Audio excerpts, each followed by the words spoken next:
apartarse si conviene, fatigarse en el camino o volver si está aburrido.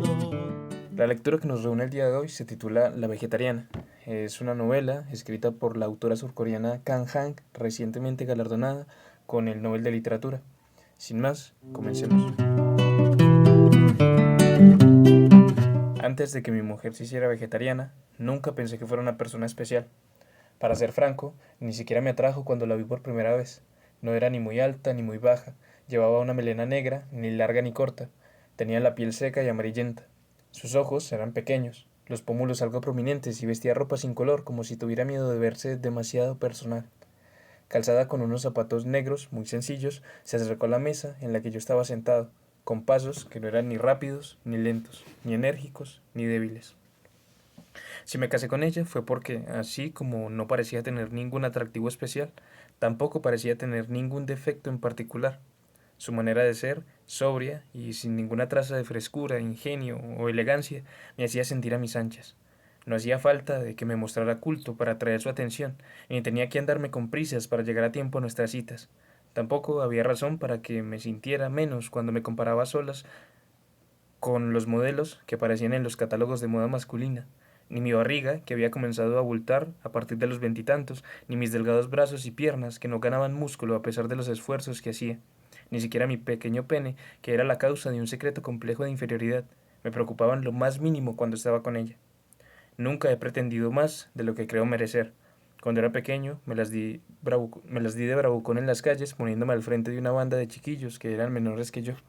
Cuando me hice mayor solicité ingresar en la universidad que me concedía la beca más jugosa y luego me di por satisfecho entrando en una pequeña compañía que, además de apreciar mi escasa capacidad, me entregaba todos los meses un sueldo modesto. Así pues, fue natural que eligiera casarme con ella, que tenía el aspecto de ser la mujer más corriente del mundo. De hecho, jamás he podido sentirme cómodo con las mujeres bonitas, inteligentes, sensuales o provenientes de familias adineradas. Tal como lo había esperado, mi mujer se ajustó sin problemas al rol de esposa común y corriente que yo deseaba. Todas las mañanas se levantaba a las 6 y me preparaba como desayuno arroz, sopa y un trozo de pescado. También continuaba haciendo los trabajos temporales que desempeñaba de soltera, lo que constituía una aportación, si bien modesta, a la economía familiar. Era profesor asistente en una academia de computación gráfica, donde había estudiado un año y en casa trabajaba por encargo transcribiendo los textos a los globos de diálogo de las historietas. Era más bien callada. Rara vez me pedía algo y no se quejaba por muy tarde que yo volviera del trabajo. Tampoco me insistía en que saliéramos los domingos o festivos, que estábamos juntos en casa. Mientras yo me pasaba toda la tarde haraganeando frente al televisor con el mando en la mano, ella solía quedarse metida en su habitación. Seguramente trabajaba o leía algún libro. Su única afición era la lectura, pero la mayoría de libros que escogía parecían tan aburridos que ni daban ganas de abrirlos. Cuando se acercaba la hora de cenar, salía del cuarto y se ponía a cocinar en silencio. Para ser sincero, no era nada divertido vivir con alguien así, pero yo estaba agradecido por ello, pues no soportaba a las mujeres que hacían sonar varias veces al día los móviles de sus maridos, como las esposas de mis compañeros de trabajo y amigos, o a las que los regañaban frecuentemente y terminaban provocando ruidosas peleas matrimoniales. Si había algo que la hacía diferente al resto de las mujeres, era que no le gustaba usar sujetador. Durante nuestro corto e insulso noviazgo le puse un día por casualidad la mano sobre la espalda y me excité ligeramente al comprobar que no llevaba el sujetador debajo del jersey. La observé durante un rato, por si acaso me estaba enviando algún tipo de señal intencionada, pero llegué a la conclusión de que no era así. Si no era eso, ¿qué era? ¿Pereza? ¿Acaso negligencia? No podía entenderlo. El que no llevara sujetador no correspondía con su escaso pecho. Si al menos hubiera usado un sostén con relleno, no me habría hecho quedar tan mal cuando la presenté a mis amigos. En casa prescindía por completo de sujetador. Durante el verano se los ponía, muy a su pesar, si tenía que salir para que no se le notaran los pezones, pero en menos de un minuto se lo desabrochaba. Si tenía puesto algo fino y de color claro o un poco ajustado, se le marcaba claramente el sostén suelto, pero a ella no parecía preocuparle en absoluto. Cuando la critiqué por eso, prefirió ponerse un chaleco encima antes de que el sostén, a pesar de que era un día de calor abrasador. Se justificó diciendo que el sujetador la fastidiaba, que no podía soportar que le oprimiera el pecho. Como yo nunca los he usado, no tengo la menor idea de lo asfixiante que es llevar uno, pero según lo que podía apreciar, era evidente que a las demás mujeres no les molestaba tanto como a la mía, así que su susceptibilidad al respecto me desconcertaba.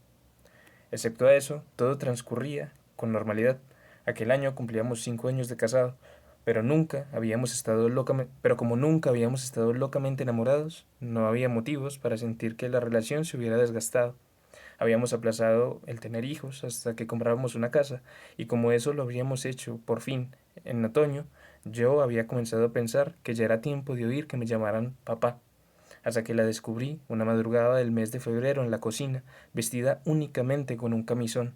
Nunca imaginé que nuestra vida diaria fuera a cambiar en lo más mínimo. ¿Qué haces ahí de pie?, le pregunté cuando estaba a punto de encender la luz del baño. Eran más o menos las 4 de la madrugada. Me había despertado con sed y ganas de orinar por la media botella de soju que me había tomado en la cena del trabajo. ¿Qué estás haciendo?, volví a preguntar, y la miré con más detenimiento. Un escalofrío me recorrió la espalda e hizo que se me esfumasen de golpe el sueño y la embriaguez. Mi mujer estaba de pie delante del frigorífico, completamente inmóvil. Debido a la oscuridad, no podía distinguir la expresión de su cara, pero intuía algo sobrecogedor en ella. Su abundante cabello, negro y sin teñir, lucía suelto y desgreñado, como siempre. El borde de su camisón blanco y largo, hasta los tobillos, estaba ligeramente enrollado hacia arriba. A diferencia de en el dormitorio, hacía bastante frío en la cocina. En cualquier otra situación, mi mujer, que era muy friolera, se había puesto encima una chaqueta de punto y se habría calzado las zapatillas de lana. Sin embargo, quién sabe desde cuándo estaba allí de pie, descalza y con el camisón fino de entretiempo, como si no pudiera escuchar nada.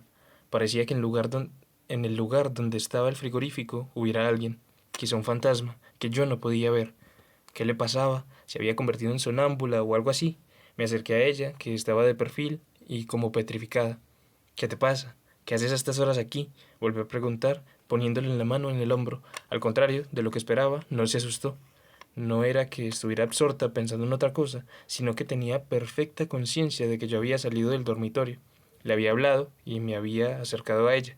Simplemente me estaba ignorando, como cuando a veces yo llegaba tarde y no me hacía ningún caso por estar enfrascada en alguna serie de madrugada de la televisión. Pero ¿qué sucedía para enfrascarse a las 4 de la madrugada en una cocina a oscuras frente a la puerta blanca de un frigorífico de 400 litros de capacidad? ¿Me oyes?, le miré la cara, que resaltaba en medio de la oscuridad. Tenía unos ojos fríos y centellantes que nunca le había visto, y mantenía los labios firmemente apretados. He tenido un sueño, respondió por fin, con voz fuerte y clara. ¿Un sueño? ¿De qué hablas? ¿No sabes la hora que es? Me dio la espalda y se dirigió con lentitud al dormitorio. Al cruzar el umbral, estiró el brazo sin darse vuelta y cerró silenciosamente la puerta. Me quedé solo en la cocina, a oscuras, mirando la puerta que se había tragado su silueta blanca. Entré en el baño encendiendo la luz. Estábamos a 10 grados bajo cero desde hacía varios días. Me había duchado hace unas horas, así que las zapatillas de plástico salpicadas de agua estaban todavía húmedas. Se podía sentir la gélida soledad de la estación invernal en el agujero negro del extractor del aire que había sobre la bañera, y en los azulejos y las losas de color blanco que cubrían las paredes y el suelo. Cuando entré en el dormitorio, no se percibía ningún ruido del lado donde mi mujer dormía acurrucada. Era como si estuviera solo en la habitación. Naturalmente, era solo una sensación. Cuando aguzé el oído, pude escuchar su respiración apagada. No parecía la respiración de una persona dormida. Estirando la mano, hubiera podido tocar su piel tibia, pero no quise hacerlo. Tampoco tuve ganas de dirigirle la palabra.